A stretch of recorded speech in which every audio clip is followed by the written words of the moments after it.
Yeah. And I was like, all right, that's what I'm doing. So it was a nice collaborative effort. But yeah, that was only, I think I only did it once. And then they just doubled up on that footage and tripled up on it. Yeah, that was fun. That was a good episode, I thought. The suits are in the trunk. You should see what Sam Winchester can do with an iron. They should show that. They should just show like us in the hotel room, like Sam just ironing shirts. They've done it. Hey. Dean like steaming out the pants. Did you read 2020? What? Naked, not underwear. Because we're ironing underwear. No. Irons in your underwear? There's a scene in I 20. don't even know you. It's like life imitates art. So episode 20 starts, you're ironing my shirt, and I find a case and you throw it to me. I probably wasn't supposed to say that.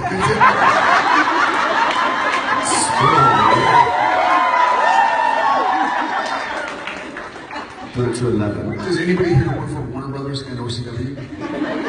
Okay, yeah, you're ironing my shirt. You toss it to me, smash cut. There you go. The suits. Yeah, and the suits. I don't know if you all travel. Jared and I travel quite often. And No. it's true.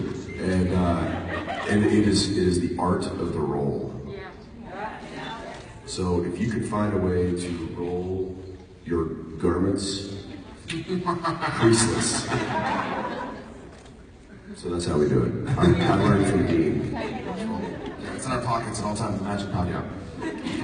How about right here?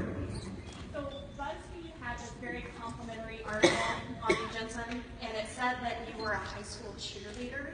Could you? Yeah, do tell.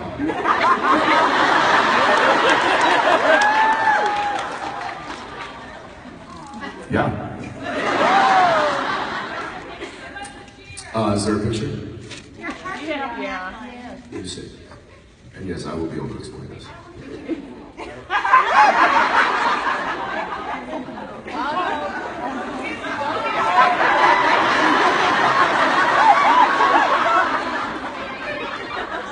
Well, he destroys your life.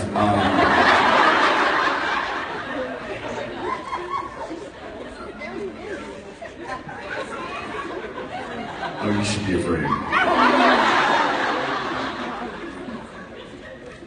That looks like a banking Can I site. get some house lights, please? No, he's on your Twitter now.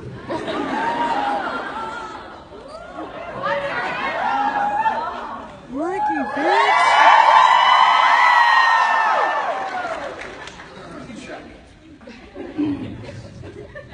I wouldn't tweet that. You'll probably lose followers. No, I didn't. I went straight to try and ruin your phone. It's it. So, yes, that was a What is it? What is it? It's a bandana.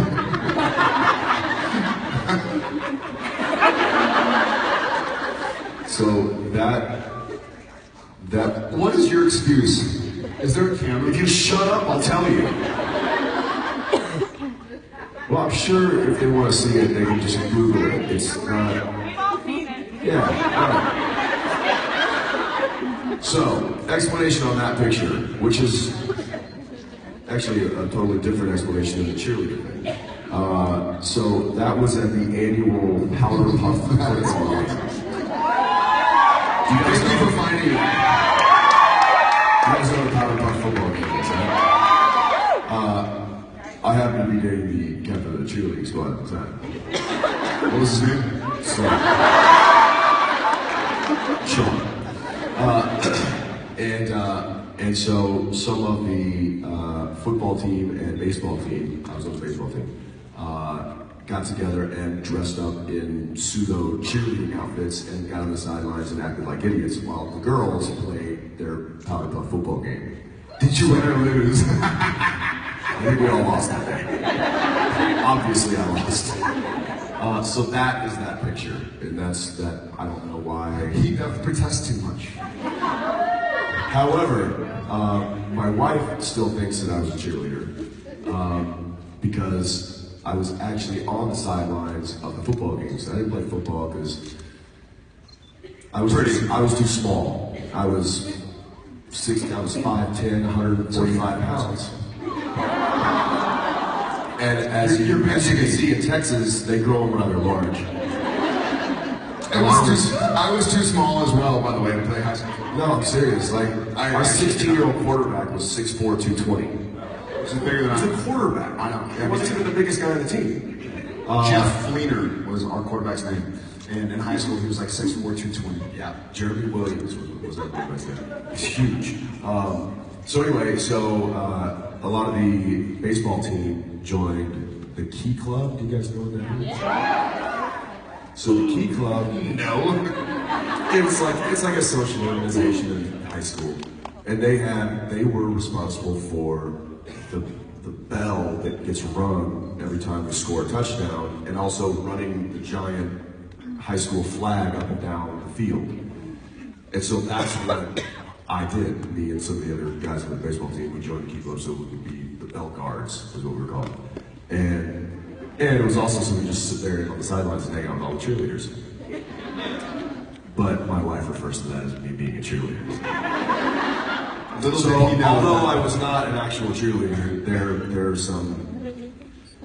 maybe some Awesome bandana that way. pictures. Yeah. Thank you for that. I was cheerleader adjacent. Yes.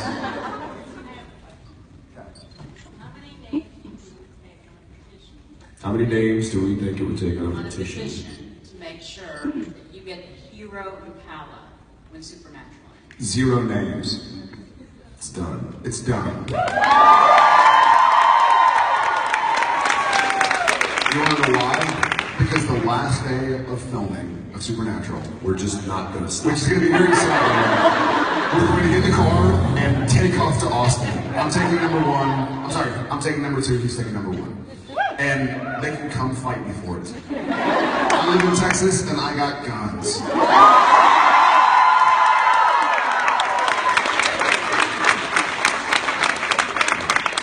And we'll bring it around to conventions. Yes, brother, right there. Well, thanks for coming, guys. Thank you. Question. Thank y'all. Back in like season 4, when Castiel first enters the barn, I'm sure none of us had any idea what kind of effect he would have on Dean's life, especially all the way now in season 11. I was wondering, for you, what kind of effect has Misha had on your life? That you never would have thought all the way back when he was running. Well, I'll say this much. I'm in therapy now. Season 4 I wasn't. Here's my favorite Misha story. So he worked with Misha before I did, because he did the big porn scene with Jim Beaver. And I was like, so Misha was supposed to do a couple episodes, and I was like, what's the deal with him and guest star? What's going on? And he's like, he's unique, man. And we're like walking like from stage 2 to stage 1. And Ackles is like, yeah, he seems like a nice guy. Like, he's not a little talkative, but he's right there looking at us. And Misha was like sitting on the back of a trailer, like. And I was like, that fucking dude is creepy.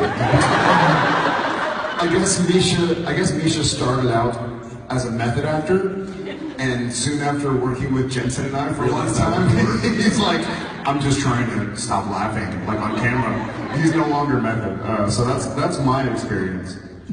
Yeah, I mean, Misha being part of the show has, I think, helped both of us because for quite a long time it was just Sam and Dean, aka Jared Jensen, shouldering the workload of what the show was. And you know, for a show that's based around just 2 characters to go as long as it has, it's a lot of work for those 2 characters. So to have another character to come in and kind of help shoulder some of that workload has been great for us, but to have it also be somebody that we get along with and is a dear friend, and you know, it just kind of, I think that's probably part of why it worked well.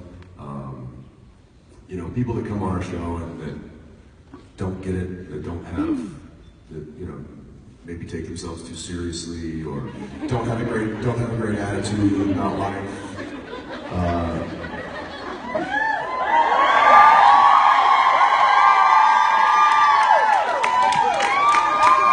And don't listen to you when you're speaking. you know, those people don't generally stay very long, but the ones that do get it and do like to enjoy coming to work and having a good time and add to that kind of fun, creative space that I think we've all helped to create, those are the people that stick around, and Misha's certainly part of that. Yeah. How about right there with the, yeah.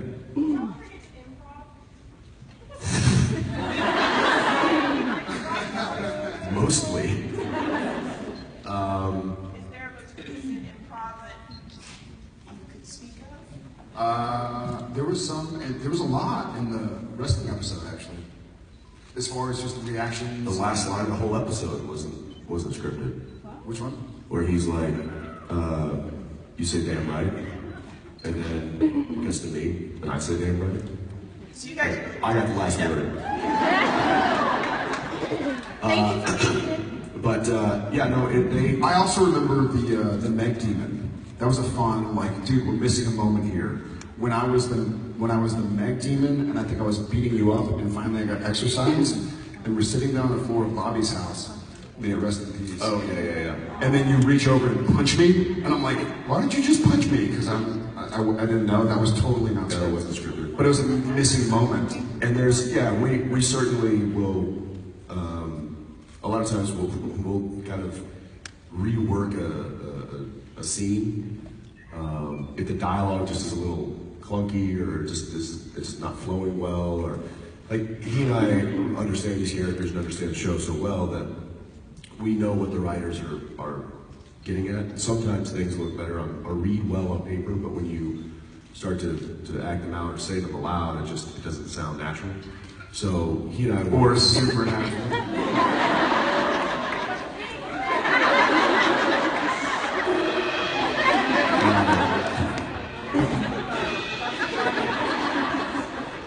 so yeah, we will certainly, and they trust us to do that, and that's kind of a nice ebb and flow that we've built with the writers and the producers and directors and stuff. Is, you know, we care about these characters in the show as much as anybody does, and so yeah, there's a lot of improv, there's a lot of paraphrasing.